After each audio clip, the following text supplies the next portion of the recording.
Olá, bem-vindos à Igreja no Mundo Magazine, o programa da Fundação AES aqui na sua televisão. Sou o Paulo Aide e ao longo dos próximos 50 minutos vamos focar a nossa atenção na vida da Igreja Católica, especialmente em relação aos cristãos perseguidos, à Igreja que sofre.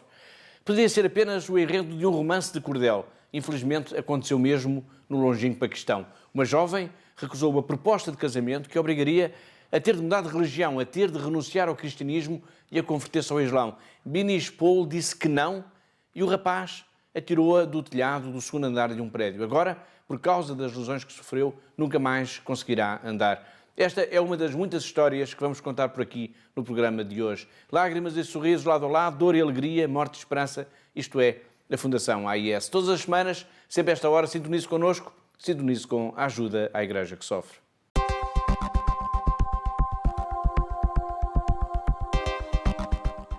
Vamos então ao primeiro tema do programa de hoje. Encontramos com a Catarina Martins Betancourt aqui em estúdio. Olá, Catarina. Olá, Paulo. Mas antes da primeira notícia, fica aqui a nota de que no próximo programa, na próxima semana, iremos dedicar-nos exaustivamente à jornada de oração. 1 milhão de crianças reza o terço pela paz, que juntou dezenas de rapazes e de meninas na Capellinha das Aparições num momento único, presidido pelo cardeal Dom António Marto, e contou ainda também com a presença de uma irmã vinda da longínqua Síria, a irmã Annie de Mergian.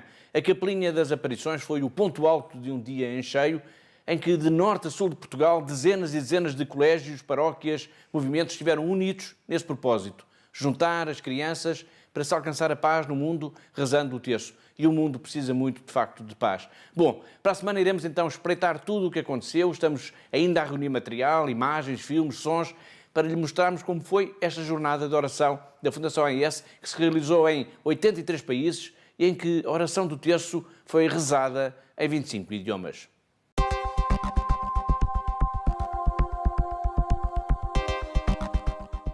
Depois desta nota sobre a jornada de oração, 1 milhão de crianças reza o terço pela paz, vamos então à primeira notícia do programa de hoje, que nos vai levar até à Índia. E porquê? Porque o secretário-geral da ONU recebeu uma denúncia sobre a perseguição aos cristãos e a outras minorias religiosas neste país.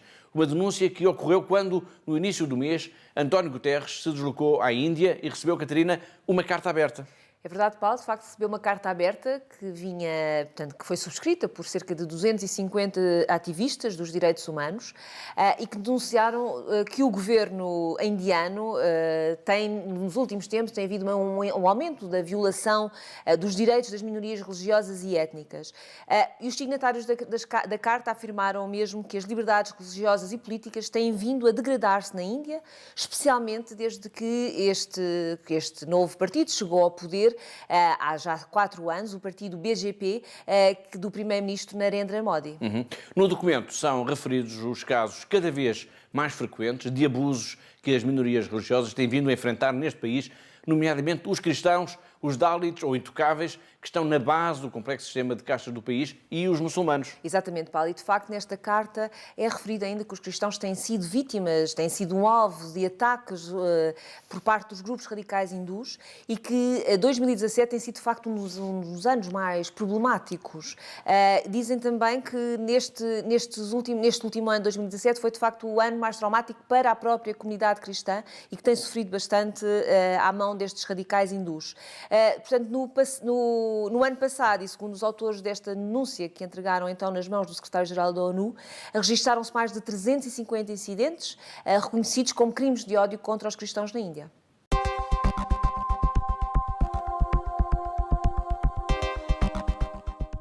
Um tribunal militar do Egito sentenciou 17 pessoas à pena de morte na semana passada por envolvimento em ataques bombistas contra 3 igrejas cristãs coptas, assim como a um posto de controle policial em 2016 e 2017. Nos atentados, mais de 80 pessoas perderam a vida.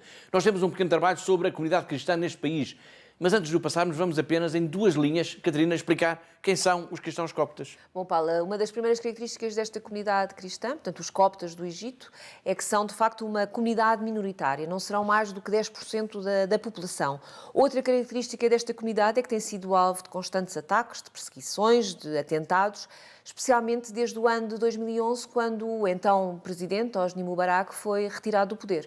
Obrigado, Catarina. Vamos então ao encontro de 2 homens que nos vão ajudar a conhecer um pouco melhor quem são e quais as principais necessidades dos cristãos coptas, dos cristãos do Egito, mas também dos cristãos em geral que vivem no Médio Oriente, nomeadamente também no Líbano. Vamos ao encontro do padre Guillaume de Remour e de Saïd Azer. Ambos têm como missão ajudar a que a presença cristã não desapareça destas terras bíblicas. Um trabalho dos nossos colegas do Rome Reports. Estes dois homens trabalham para que os cristãos no Médio Oriente não desapareçam. Fazem-no, em primeiro lugar, com a sua presença na região, mas também com o seu trabalho para fortalecer a fé daqueles que permanecem no berço do cristianismo. O padre Guillaume e Saïd pertencem ao caminho neocatecumenal. Este sacerdote francês é reitor do seminário Redemptorius Mater, no Líbano, um centro onde os futuros sacerdotes são formados, principalmente para que fiquem no Médio Oriente. Não podemos negar que há uma enorme imigração cristã para o exterior, mesmo em áreas onde não somos diretamente perseguidos, e, portanto, há o risco desta fé se tornar gradualmente menos profunda. Se apenas ficarem nos costumes culturais, deixarão de ter razão para permanecer no Médio Oriente. Por isso, acredito, e essa é a parte da nossa missão como seminário, que a ajuda financeira não é suficiente ou a ajuda política ou sociológica, mas uma ajuda também espiritual, para que estas pessoas possam encontrar o sentido espiritual da sua missão e presença no Médio Oriente. Porque foi para o Egito que a Sagrada Família fugiu, a fim de salvar o Messias de Herodes. A Jordânia é o lugar de onde Moisés viu a terra prometida e onde Cristo recebeu o batismo. Foi na Terra Santa que Jesus nasceu e pregou, chegando até o Líbano, às cidades de Tiro e Sidónia. A Síria foi evangelizada pelo apóstolo Tomé e no Iraque temos o Ur dos Caldeus, o local onde nasceu o patriarca Abraão. Estas raízes, este património, se não for vivido, se não for cuidado por pessoas para quem significa algo, corre o risco de se tornar qualquer coisa para encher museus e que desaparece pouco a pouco, que é esquecido. A história e os factos da atualidade dizem-nos que onde há mais cristãos, há mais liberdade de consciência, mais democracia e mais espírito de convivência. É como um anticorpo natural contra o fanatismo. Por essa razão, julgo que temos de ajudar estes cristãos a permanecer nos seus países. Ajudá-los não apenas a permanecer, mas a formar comunidades mais fortes. No Egito, o desafio também é a união entre os próprios coptas, católicos e ortodoxos. Um passo fundamental para avançar neste caminho foi a visita do Papa Francisco em 2017 e o seu encontro com o Papa Tewodros II. Ambos rezaram pelos cristãos. Perseguidos alguns dias depois dos ataques de Domingo de Ramos nas cidades de Tanta e Alexandria. Apesar da violência, cristãos como Saïd, pioneiro do caminho neocatecumenal no Egito, garantem que permanecerão nas suas terras, porque são chamados a cumprir ali uma missão. Ficamos porque temos uma missão maior.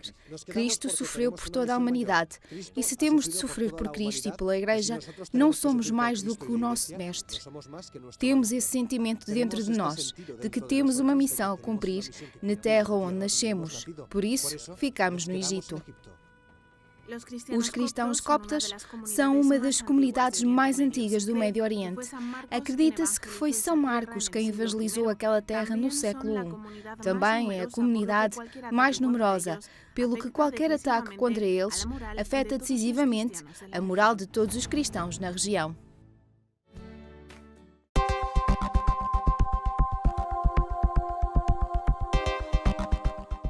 Agora vamos até um país de África marcado pela violência extrema. Vamos falar da República Democrática do Congo, pois a Fundação AES recebeu em Lisboa, no fim de semana passado, uma mensagem de um jovem postulante a uma congregação missionária masculina que denuncia o massacre de dezenas de pessoas neste país, especialmente na região de Beni. Ele não pode ser identificado por questões de segurança. Nós temos o registro áudio que nos foi enviado e que vamos escutar por aqui ao longo dos próximos programas. Para já, Catarina, ele fala, por exemplo, de um ataque em que morreram pelo menos 40 pessoas. Precisamente, Paulo. De facto, nesta missiva, nesta mensagem que este jovem nos enviou para Lisboa, ele afirma que não há, de facto, praticamente nenhum dia em que não haja um ataque, que não haja vítimas de massacres. Ele acrescenta ainda que os mais chocantes foram, no entanto, os que ocorreram entre os dias 13 3 e 15 de setembro e que causaram, como o Paulo disse agora há pouco, mais de 40 mortos e a debandada da população. Além da violência descrita nos ataques, com pessoas mortas e jovens e crianças a serem raptados, na mensagem que foi enviada para a Fundação AIS, é também referido o surto de ébola, que está uma vez mais a atingir também esta região. Sim, Paulo, de facto este surto de ébola que tem assolado esta região já causou mais de 80 mortos e que veio ainda sublinhar ainda mais o enfraquecimento desta região a todos os níveis e que, segundo esta mensagem que nós recebemos deste jovem, a epidemia está a provocar o isolamento da região, assim como o seu despovoamento.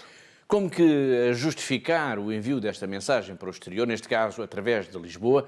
Este jovem, que está em vias de se comprometer efetivamente com a vida religiosa através de uma comunidade missionária, afirma que ninguém da sua geração pode ficar indiferente a tudo o que se está a passar. Sim, Paulo, de facto ele afirma que é impossível alguém poder ficar indiferente a tudo o que se está a passar, a todas estas situações de abuso de poder, esta violência que tem sido exercida sobre as pessoas.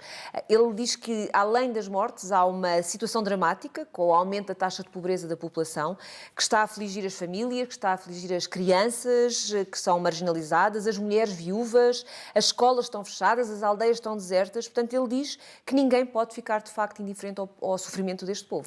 Obrigado uma vez mais, Catarina. Como eu referi há pouco, nós temos o registro áudio da mensagem que foi enviada para Lisboa e vamos escutá-la daqui a pouco, por aqui ao longo dos próximos programas. Para já, o jovem postulante, que não podemos identificar por questões de segurança, nem sequer iremos dizer a que comunidade religiosa ele pertence, embora nós tenhamos todos esses dados na nossa posse, claro, para já dizia, vamos escutá-lo a falar dos massacres que já aqui comentámos e da suspeita de que membros do próprio exército podem estar envolvidos nestes ataques. Olhando para esta região, podemos afirmar que não há praticamente nenhum dia em que não haja vítimas de massacres. No entanto, aqueles que mais nos chocaram são os que aconteceram a 3 de setembro de 2018 até 15 de setembro de 2018, que causaram mais de 40 mortes e a debandada da população. 16 de setembro de 2018 a 30 de setembro de 2018 foi atacado o centro da cidade de Beni, onde se encontraram uma guarnição de tropas congolesas e a MONUSCO. Os atacantes, depois de ter matado 2 pessoas, raptaram 15 crianças, cujas idades variam de 0 aos 17 anos. Mesmo uma criança de 3 meses foi raptada. Durante esses massacres, um suposto rebelde foi morto. Este não tinha qualquer identidade, a não ser a de militar. Tudo leva a crer que era um membro de uma guarnição militar do Congo. Isso, até prova em contrário, deixa-nos perplexos a ponto de não sabermos quem são realmente os supostos rebeldes que matam os seus compatriotas inocentes e porquê. Fontes locais em Beni confirmam que são os mesmos soldados congoleses mandatados pelo governo. Nas últimas semanas, nenhuma atividade escolar se realizou em Beni. Assim, a greve prolonga-se de semana a semana, devido aos contínuos massacres que espalham o terror e a morte.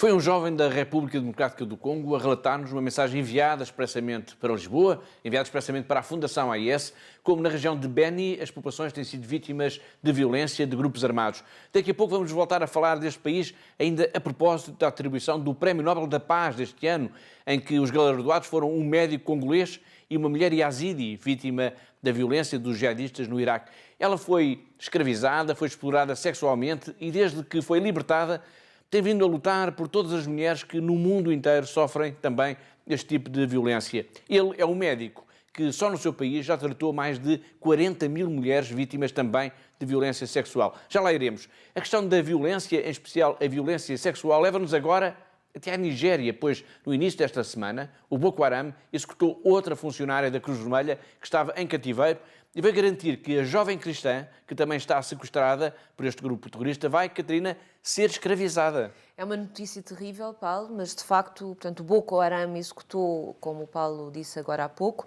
na passada segunda-feira, mais uma trabalhadora humanitária que estava em cativeiro no norte do país e assegurou que esta jovem cristã, esta jovem estudante cristã de apenas 15 anos, que foi sequestrada em Dapchi, portanto, numa escola já em fevereiro passado, vai ser escravizada e, portanto, que irão fazer dela tudo o que quiserem. Esta é a segunda vez, no espaço de poucas semanas, que o Boko Haram cumpre com a promessa de matar os trabalhadores humanitários em cativeiro, enquanto as autoridades não responderem afirmativamente aos pedidos de resgate pela sua libertação. Os terroristas enviaram uma declaração para um jornal local, onde confirmaram não só a morte da trabalhadora humanitária e falam também da jovem cristã Lea Sharibu, de apenas 15 anos, como a Catarina agora disse, sequestrada com mais 109 raparigas de uma escola em Dapchi em 19 de fevereiro deste ano. Na mensagem, Catarina, eles garantem que vão poupar a vida da jovem, mas que ela vai ser mesmo escravizada. Exatamente. Eles dizem não só desta jovem, mas também falam de uma outra senhora, uma outra mulher cristã, que também está em cativeiro, que também é islamita, portanto, está às mãos dos islamitas. Esta mulher, que se chama Alice Nagdad, que é mãe de 2 filhos e trabalha na Unicef, e dizem estes jovens, os terroristas do Boko Haram, dizem que a partir de hoje estas duas mulheres, portanto Sharibu e Nagdad, serão nossas escravas. Eles dizem mesmo que, com base nas suas doutrinas, agora, a partir de agora, é legal fazerem o que quiserem com elas.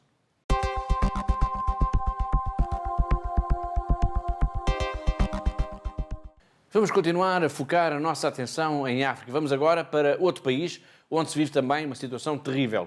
É a República Centro-Africana. Nós temos vindo a escutar nas últimas semanas uma entrevista que o Bispo Bangassou concedeu no Brasil à Catequista TV. Mas hoje vamos falar do reitor do seminário de Bangui, o padre Eduardo Zimba, que alerta, através dos nossos colegas espanhóis da Fundação AES, para a situação dramática em que se encontram, Catarina, 5.000 refugiados e deslocados. Sim, Paulo, de facto o padre Eduardo Zimba diz que se encontram nas instalações do seminário a cerca de 5.000 pessoas e que há até casos de seminaristas que têm os seus pais também ali junto deles, porque também eles são deslocados internos. Esta crise humanitária teve o seu início em 2013 e resulta de uma onda de violência entre grupos armados muçulmanos, os Seleka, e grupos de autodefesa, os Anti-Balaka.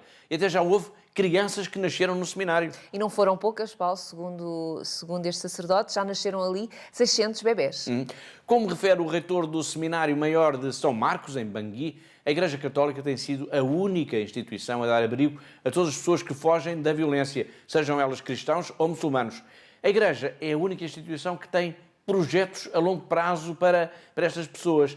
Nas declarações ao secretariado espanhol da Fundação AES, o padre Zimba define o trabalho da Igreja, Catarina, como sendo uma partilha. Precisamente, Paulo. De facto, o padre Zimba diz que o que os sacerdotes e os padres fazem, os sacerdotes e as irmãs fazem ali em Bangui, é, no fundo, partilhar o pouco que têm com os refugiados e com os deslocados, que tanto necessitam de ajuda. E, portanto, o pouco que eles têm, muitas vezes, é de facto muito, muito pouco, Paulo. Mas é isto que eles fazem, portanto, partilhar o pouco que têm, especialmente ao nível da alimentação, medicamentos também, roupa, agasalhos, combustível, por exemplo, são algumas das coisas que eles partilham com estes refugiados, estes deslocados estão ali. Os padres, explica o reitor, diz que muitas fazem um pouco de tudo o que é necessário. Se é necessário serem médicos, são médicos quando assim é necessário. Se alguém está afetado psicologicamente, são também psicólogos que estão ali ao serviço. No fundo, eles fazem um pouco de tudo para ajudar aquelas pessoas.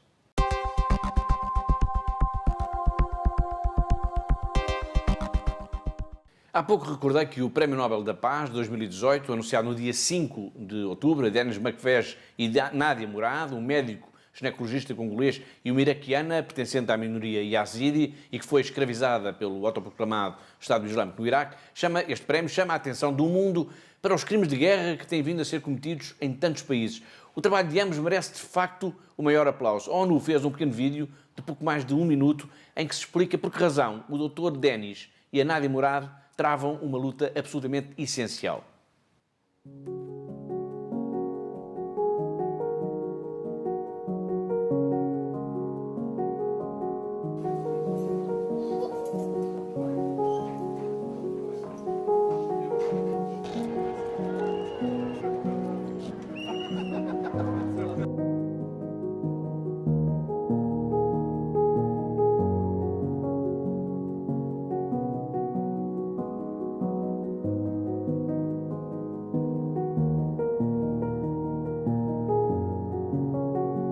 ولكن أنا لا أعرف ما هو الشيء الذي سوف يجعلكم تتحركون. أنا لا أفهم كيف إلى الآن لا توجد محكمة تتمكن من مقاضاة مرتكبي الجرائم ضد الإيزيديين.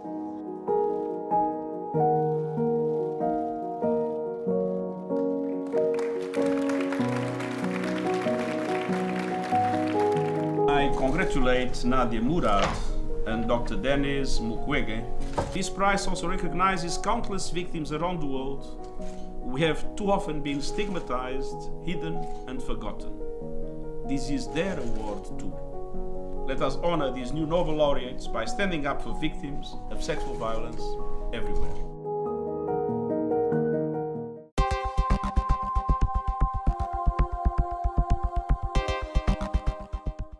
Agora vamos até à China, a propósito ainda do recente acordo entre Santa Sé e Pequim para a nomeação dos bispos católicos. Ao longo das últimas 2 semanas temos escutado por aqui o padre Luís Sequeira, jesuíta e um observador privilegiado deste acordo e das suas implicações para a Igreja Católica na China. Já vamos retomar daqui a pouco a conversa com ele ao telefone sobre este acordo. Para já, vamos a uma das notícias da semana em que o presidente chinês foi questionado sobre a falta de liberdade religiosa no país por diversas ONGs, mais concretamente uma dezena de organizações não governamentais que lançaram, no passado dia 9 de outubro, uma petição em que se pede respeito e proteção, Catarina, para a liberdade de crença na China. Sim, Paulo, de facto, este documento, dirigido ao presidente chinês, Xi Jinping, ele elenca diversas situações que foram monitorizadas pelos vários órgãos de comunicação social internacional, em que mostra que a prática religiosa está comprometida devido às diferentes ações tomadas pelo governo, pelas autoridades chinesas, pelo governo chinês. Portanto, entre as várias comunidades religiosas que têm sido um alvo desta perseguição, os cristãos são uma dessas comunidades que são mencionadas neste documento e falam em particular dos residentes na província de Jiangxi e que são forçados muitas vezes a retirar os crucifixos das suas casas,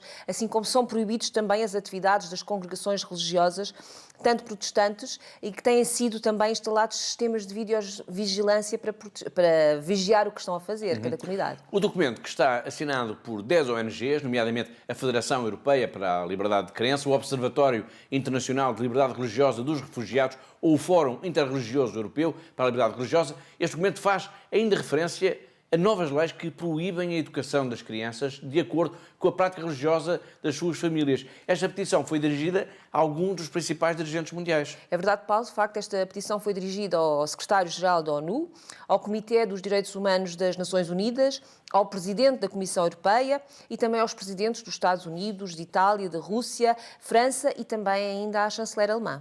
Bom, chegados aqui, é tempo então de retomar a conversa com o padre Luís Sequeira, jesuíta, que vive em Macau desde 1976 e que hoje nos vai dizer, a propósito da forma como a escolha dos bispos vai passar a realizar-se, que ele sente que há uma maior abertura ao diálogo entre a Santa Sé e o Vaticano por parte dos elementos da Igreja mais jovens. Há uma abertura maior nessa questão das escolhas, que concretamente é ser escolha de bispos que sejam, dizem em termos simples, santos, isto é, homens de grande coerência. Porque atualmente também há situações assim muito ambíguas. Coisas assim de família, de não sei o quê, coisas assim, por aí. E isso aos pouquinhos, eu creio que poderá aos pouquinhos transformar-se num sentido mais clareza e transparência. Muito bem. Porque é problemática também, depois daqueles que não são patrióticos, em alguns casos, nesta certa ambiguidade com a Igreja Patriótica, nem todos os bispos têm bons exemplos, ou dão bons exemplos. Mas isso, como digo, também é uma questão do processo, porque também já ouvi a afirmar também atitudes radicais da Igreja do Silêncio, mesmo com alguma nomeação de Roma. Também é outro exagero. Exatamente. Portanto, eu considero o processo onde sinto que ele está a trabalhar, como desta vez é um passo pequeno, e tenho confiança que aos pouquinhos lá irá. Muito bem. Não vejo, particularmente, como algum companheiro meu falando da China, a rapaziada nova mostrou-se mais positiva que a antiga. Porquê? No seu, porque na maioria não viveu toda essa tensão de há 30 anos. Claro. E a gente pergunta, então rapaziada nova que vai vir à igreja, porque é patriótica, não sei o quê, como dizem os antigos, nunca lá vão. Pois. Portanto, há aqui também, e isto dito por alguém que vive na China, e com responsabilidade, a dizer, entre os mais novos há uma atitude mais positiva, enquanto os mais antigos há uma posição mais restritiva e rígida.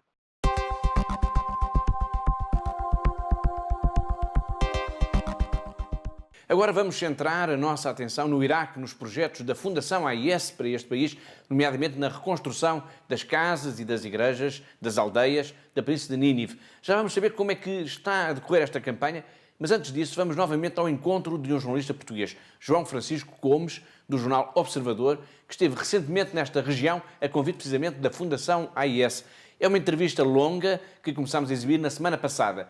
O João esteve no chamado Kurdistão iraquiano, numa zona devastada pelos jihadistas, em que havia um propósito claro: destruir e erradicar a fé cristã destas terras bíblicas. O objetivo era destruir a fé cristã, porque se o objetivo não fosse destruir, atacar diretamente a fé cristã, bastava pôr uma bomba aqui, bastava, tal como fizeram com muitas outras casas e mercearias, lojas, etc. Não, eles entraram e propositadamente decapitaram imagens de santos, partiram crucifixos, propositadamente pegaram fogo no altar, e isso são sinais que eles... Que de uma intenção deliberada. É isso, são sinais que aquelas comunidades interpretam como um ataque direto à fé deles, ainda por cima numa conjuntura em que as relações entre diferentes religiões ali são tão complicadas, não só entre muçulmanos e cristãos, mas entre fações muçulmanas, entre todos eles e minorias étnicas como os yazidis, por exemplo. Toda aquela relação religiosa é tão complexa que aquelas pessoas acabam por se refugiar na sua própria fé, digamos assim. E é por isso que naquela zona não são muito comuns cidades mistas, digamos assim. Não são muito comuns cidades em que há cristãos e muçulmanos e yazidis. Não.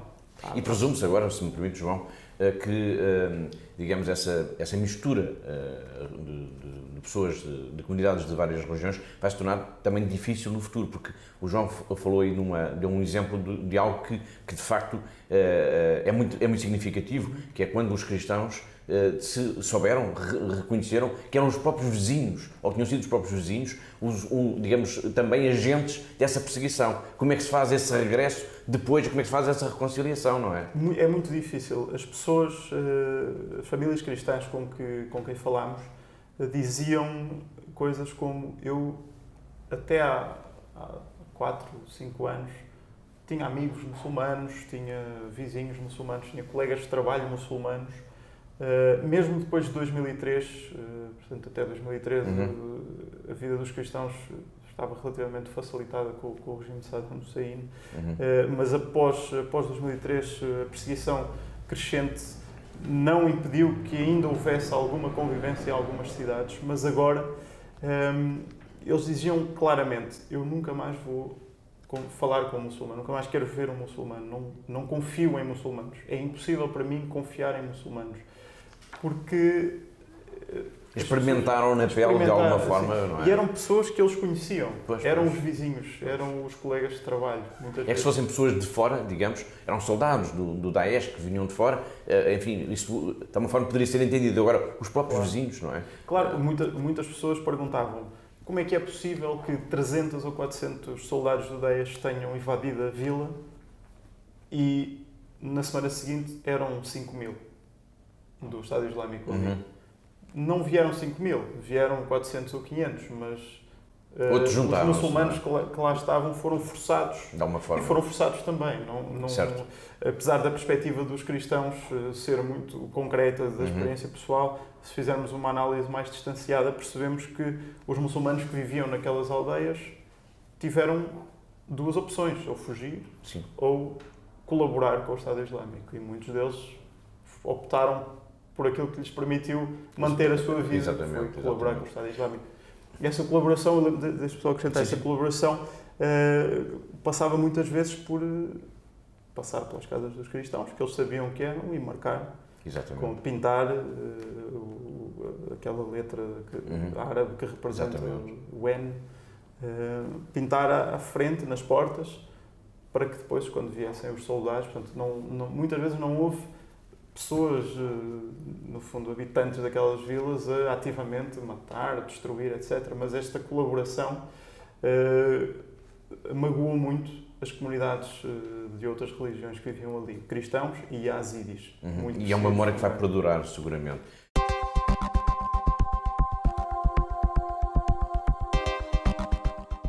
A violência contra a comunidade cristã, de que o jornalista João Francisco Gomes, do jornal Observador, nos acabou de falar, remete-nos para uma das principais missões da Fundação AES na atualidade, precisamente a campanha para a reconstrução das casas e das igrejas destruídas na Península de Nínive, no Iraque. Já na semana passada aqui falámos disto, mas é importante sublinhar a importância desta iniciativa internacional da AES. São pessoas concretas, famílias cristãs, que dependem disto. O jornalista João Francisco Gomes deu exemplos também concretos de casas dos cristãos marcadas pelos jihadistas. Agora, recuperar essas casas e trazer de volta as comunidades cristãs para a Península de Nínive é muito, muito importante. E também a pergunta, Catarina, em que ponto é que está esta campanha?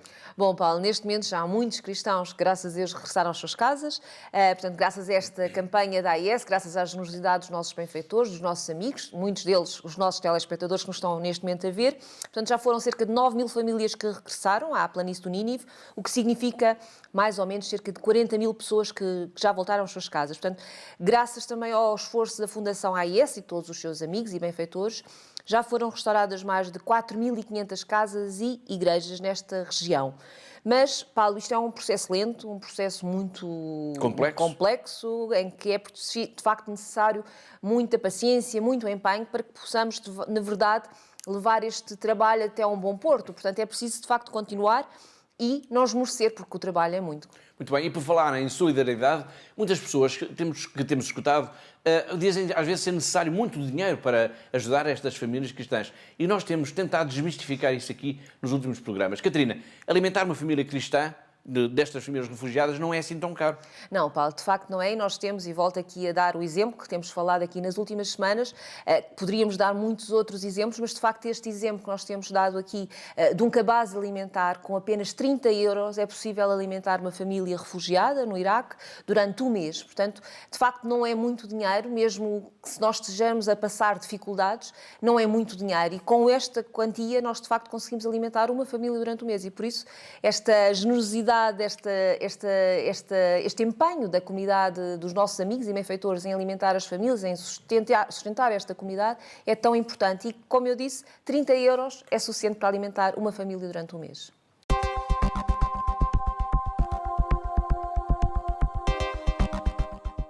Do Iraque vamos agora até ao Paquistão, ao encontro de uma jovem cristã que está agora numa cadeira de rodas. Porquê? Este poderia ser apenas o enredo de um romance de cordel. Infelizmente, aconteceu mesmo no longínquo Paquistão. Uma jovem recusou uma proposta de casamento que obrigaria a ter de mudar de religião, a ter de renunciar ao cristianismo e a converter-se ao Islão. Binish Paul, é o nome da jovem cristã, disse que não, e o rapaz que queria casar com ela atirou-a do telhado do segundo andar de um prédio. Agora, por causa das lesões que sofreu, ela nunca mais conseguirá andar. Esta é a história da semana pela voz da Pilar Rocha. No Paquistão, as propostas de casamento são um assunto muito sério. Que o diga Binish Paul, esta jovem cristã, estudante de apenas 18 anos, há muito que imaginava o dia em que um príncipe encantado iria arrebatar o seu coração para serem felizes para sempre. O que ela nunca poderia saber é que a sua primeira história de amor iria colocá-la entre a vida e a morte. Os dias de Binish eram iguais aos de qualquer jovem da sua idade. Apesar de ser oriunda de uma família muito humilde de Karachi, Binish frequentava a escola e era o orgulho dos pais.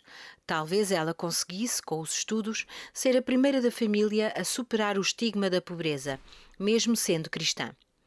Todos sabem como os cristãos são perseguidos no Paquistão. A pobreza em si é já uma ofensa à dignidade das pessoas. No Paquistão é pior. Os cristãos e as outras minorias religiosas são vítimas de violência, maltratadas e normalmente ninguém os protege. Nem a polícia, nem os tribunais. No passado dia 22 de agosto, irá ficar marcado para sempre na vida de Binish Paul. Foi nesse dia que Taher Abbas, furioso com mais um não à sua proposta de casamento, a atirou do telhado de uma casa com a altura de um segundo andar para o meio da rua. Felizmente não morreu. Os pais da jovem, alertados para o que tinha acontecido, chamaram a polícia, mas os agentes recusaram fazer qualquer relatório. Também no hospital, o caso foi tratado com criminosa negligência. O diretor clínico recusou emitir o relatório médico necessário para documentar os feridos sofridos na queda, para que o caso pudesse seguir para a justiça. Binish não morreu, mas ficou paralisada. Nunca mais poderá andar. Mas a sua história não acaba aqui. Os pais de Taher Abbas foram à casa de Binish e ameaçaram toda a família de que seriam acusados de blasfémia caso avançassem para tribunal. No Paquistão, a lei da blasfémia, em que as ofensas ao Alcorão ou as injúrias ao profeta são punidas com prisão perpétua ou pena de morte, é usada vezes sem conta para atacar pessoas oriundas das minorias religiosas. Normalmente, basta haver uma acusação relacionada com a lei da blasfémia para alguém ser logo acusado. Os próprios tribunais estão muitas vezes condicionados por grupos radicais que querem fazer justiça pelas próprias mãos. No entanto, com a ajuda de Tabassum Yousaf, um corajoso advogado cristão, o caso seguiu para o tribunal, que ordenou ao hospital um relatório sobre as ofensas corporais sofridas pela jovem. Com base nesse relatório, a polícia foi obrigada a prender Taher Abbas. A história de Binish é um exemplo trágico de como a comunidade cristã está tão indefesa no Paquistão. Tabassum Yousaf explicou à Fundação AIS que as ameaças são permanentes. Ele próprio tem sofrido pressões. No Paquistão é difícil haver justiça quando se pertence a uma minoria religiosa. Muitas pessoas são tão pobres e incultas que nem sequer sabem que têm, à luz da lei, os mesmos direitos que os muçulmanos. Por isso, Yousaf, o advogado de Binish, ofereceu-se para defender a jovem cristã. Apesar das ameaças, fê-lo gratuitamente como um serviço. Estou a prestar este serviço a Deus e à minha igreja, diz-nos o advogado. O que ele não conseguirá fazer é que Binish volte a andar. Ela que recusou, para não abandonar o cristianismo, a proposta de casamento do jovem muçulmano. Ela que disse não por um amor maior.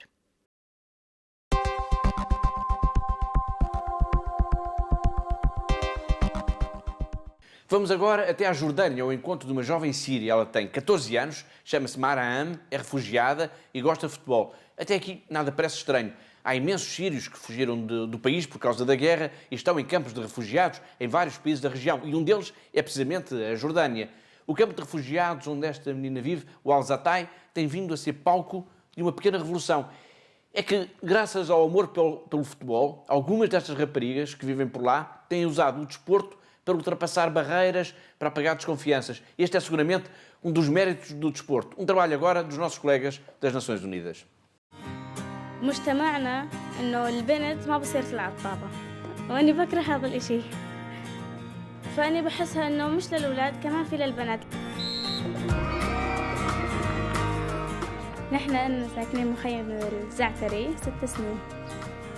أول سنة ما كان في مدارس أول شيء ولا كان في مواقع، فبعديها كان في أنسة أردنية هون فوتتني على الموقع وصارت تخليني أمارس كرة القدم. بل شوي شوي صاروا يأسسوا مرمى وملعب أمارس حتى صرت أعرف ألعب كرة القدم، أعرف قوانينها.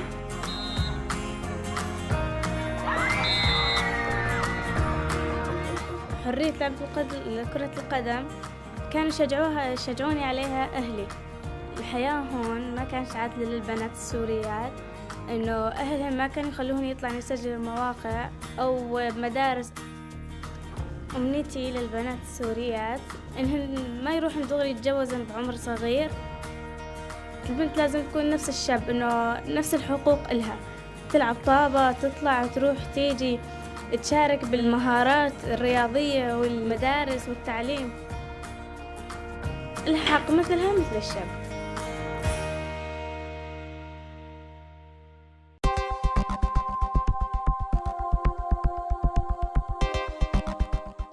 Da Jordânia, onde estivemos com uma jovem síria, vamos agora até à Síria, ao encontro de uma jovem portuguesa. Estamos a falar, claro, da irmã Miri, que vive no mosteiro de São Tiago Mutilado, em Cara. Hoje a irmã vai relatar-nos como o dia-a-dia na região continua tão difícil. A guerra tem estado distante, é verdade, mas o país continua arruinado. Por isso, Diz-nos a irmã Miri, há muitas pessoas a baterem à porta do mosteiro e a pedirem ajuda. A situação económica não está melhor no país. Há gente que a coisa se desenrasca, que arranjou um emprego. Nós aqui no mosteiro ainda prestamos alguma ajuda de urgência nas regiões onde é necessário. No resto do país, dependendo da ajuda que nos chega também por essas organizações que financiam, tentamos fazer projetos para ajudar as pessoas a trabalhar e a estabilizar a sua situação.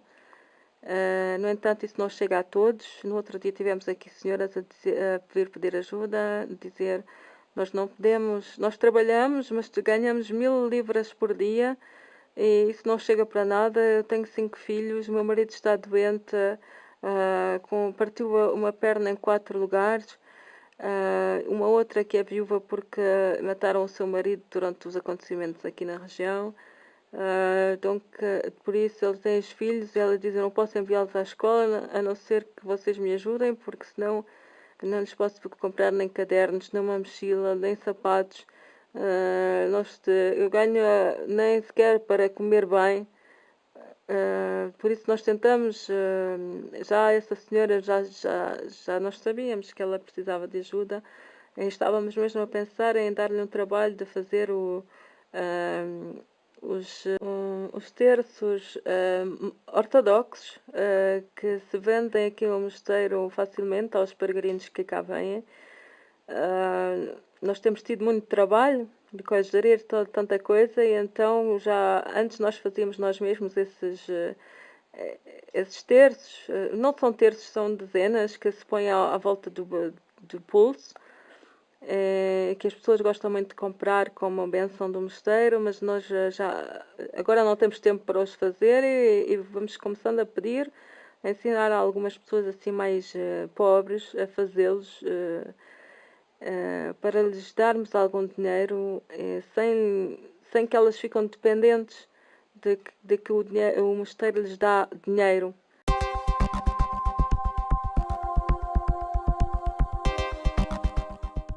A Síria é um país que tem estado e vai continuar a estar no centro das preocupações da Fundação AIS, não só em Portugal, mas também a nível internacional. E por isso está a ser desenvolvida uma campanha para este Natal. Esteja atento a toda a informação que vamos dar sobre isso.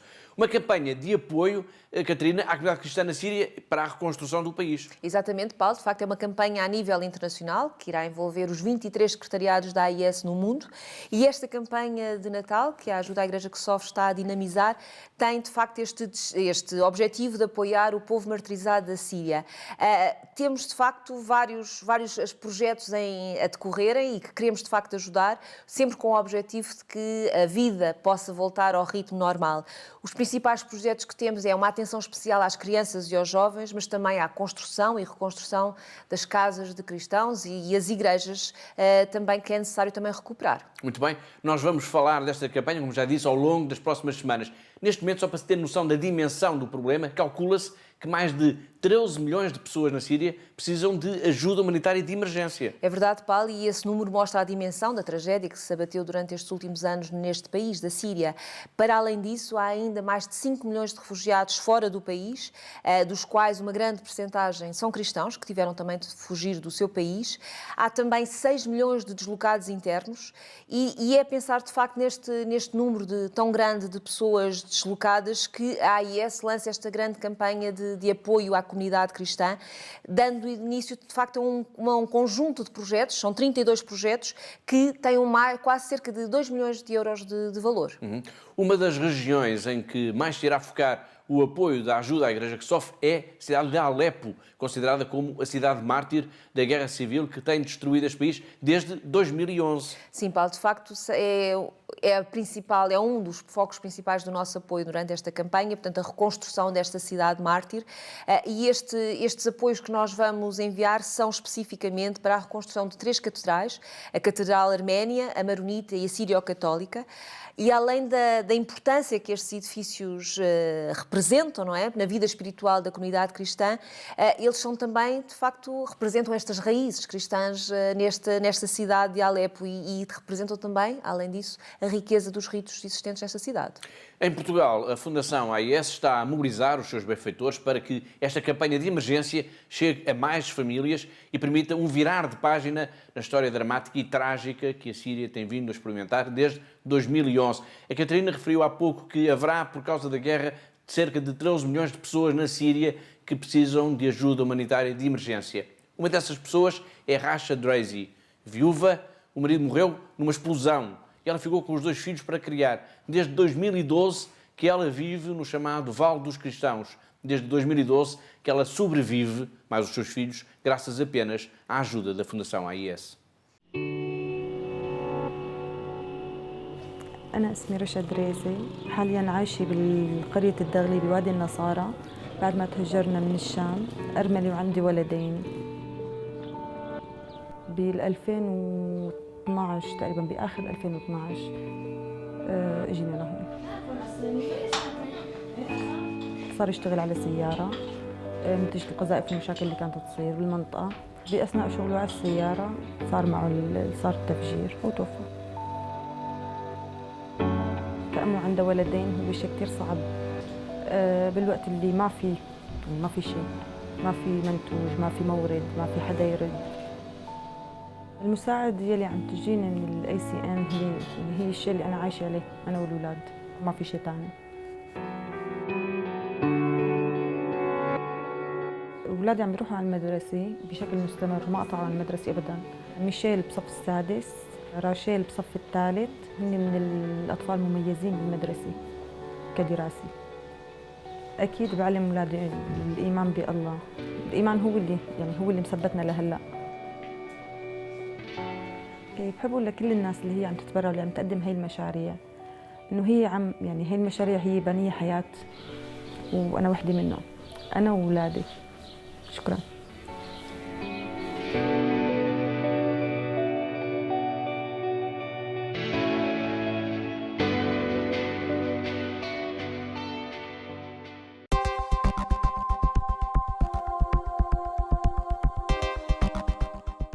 Depois da Síria, é tempo de ficarmos a conhecer as últimas mensagens que o Santo Padre nos enviou através da internet. São os tweets do Papa Francisco.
Agora é tempo do Bible Challenge, o desafio da Bíblia. Trata-se de uma iniciativa dos nossos amigos do jornal Voz da Verdade, o semanário diocesano do Patriarcado de Lisboa. No último programa, Catarina Santo passou o testemunho à sua amiga e bancária Ana Palma. Vamos agora ver a sua mensagem.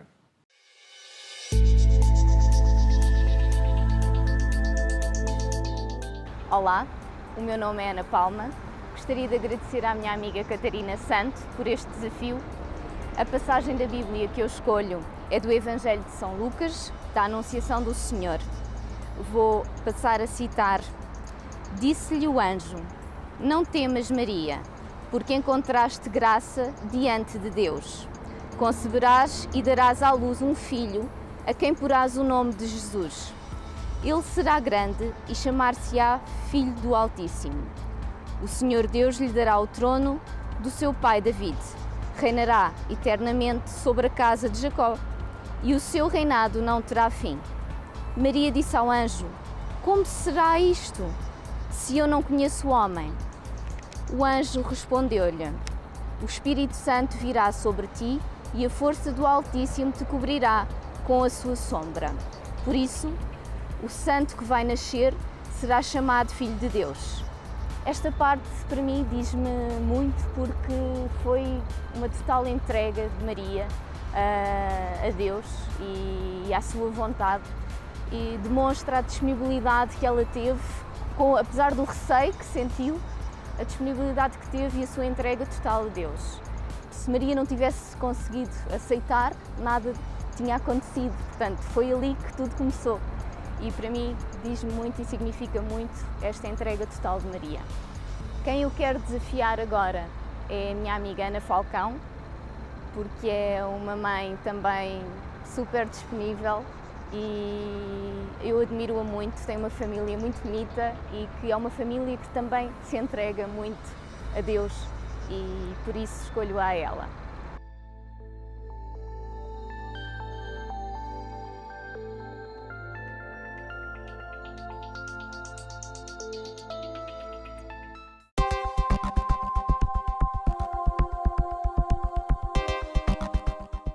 Foi Ana Palma a lançar o desafio para a sua amiga Ana Falcão. Estamos mesmo na reta final do nosso programa, mas antes das despedidas finais, peço apenas um minuto da vossa atenção para o vídeo do Papa, em que neste mês de outubro o Santo Padre nos pede a todos para rezarmos todos os dias o terço. Vamos ver.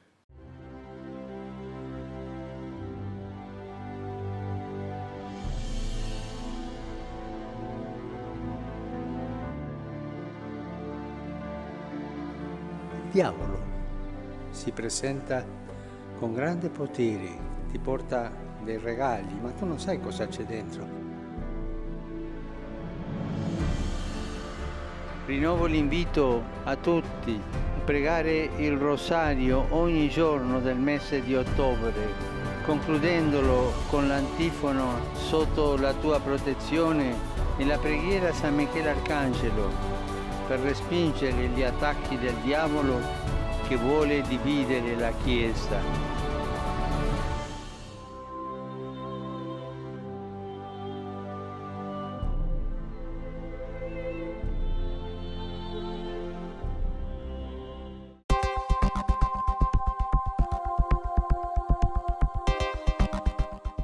E agora sim, chegamos ao fim de mais um Igreja no Mundo Magazine, o programa da Fundação AIS aqui na sua televisão. Despeço-me com amizade, em nome de toda a equipa que pensou, que produziu e que levou até si este programa. Até à próxima semana, até ao próximo Igreja no Mundo Magazine, se Deus quiser.